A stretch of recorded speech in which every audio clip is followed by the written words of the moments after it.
Thursday, March 4th. We're working on these two TEKs. This is the list of assignments that is going to be on your progress report tomorrow.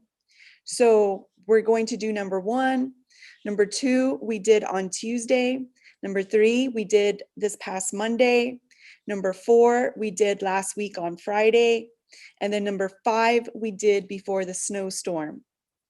We're going to work on number 1 together. When we complete it, you can work on whichever assignment you need to do next on this list. You'll continue to work on this list until you have your assignments completed for this grading period. Okay, majority of you are fine because you haven't missed any class. But if you have missed some class, these are the assignments you missed in the last 3 weeks. Okie doke. Okay, let's go ahead and get started. Number 1, alternate assignment number 1. This assignment is an alternate to doing the Photoshop work. So if you have not downloaded the app, Photoshop, we downloaded it before the snowstorm. Everybody else with Photoshop, you're going to be working on correcting red eye. So I'm going to go ahead and get that group started first, and then we'll do the other one as a group together. So from 5th, 6 weeks, we're going to click on alternate number 1.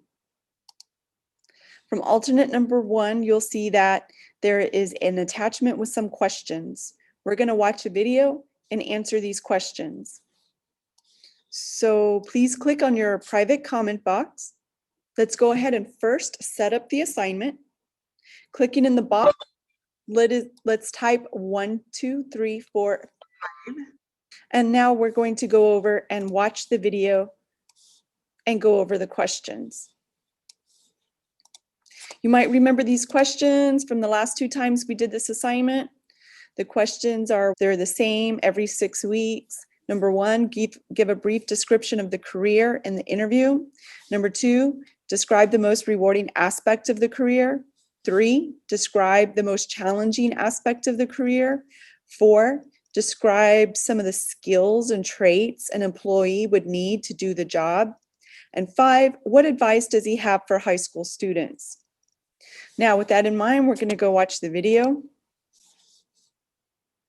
And if you need to watch it on your own device, if it plays better than watching it on the device here with us, it's simply going to ICEV right here to our new unit. And from the drop down, I'm playing the video that says Brian John career interview. Question number 1, what does this person do? Their job title is written right here on the screen. I don't need to know where they work at Kenyon and Associates Architects. I just need to know his job title right here. Next, we're going to play the first 30 seconds of the video and listen for what he does.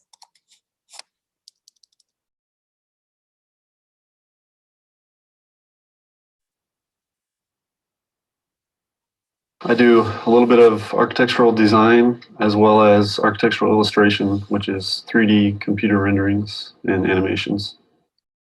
Okay, so we have number 1 answered.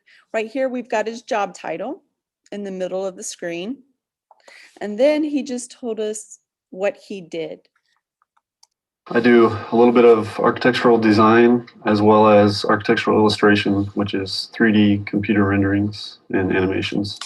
Okay, at this time, please type in your answer for number 1.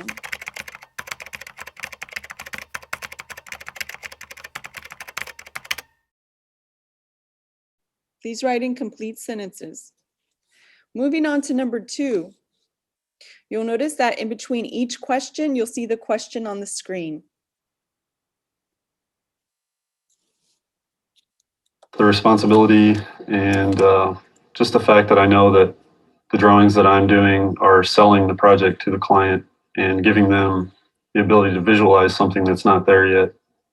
And then I get to see it constructed and get to see how close I came.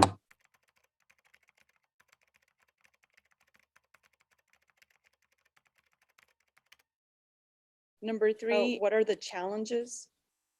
I think a lot of times it's hard to know exactly what the client wants before the building's even designed. That's my job to kind of help them visualize it. So I can, it's hit and miss sometimes. So it can be difficult to show them what they want.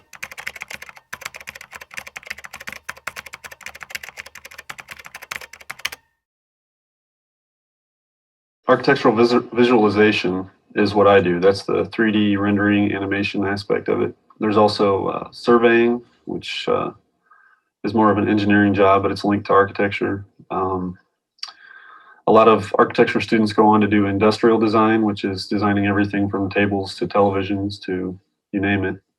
There's drafting, which I do a little drafting as well. Architects will need people to draw their plans up. They often don't have the time to do it themselves or the know-how.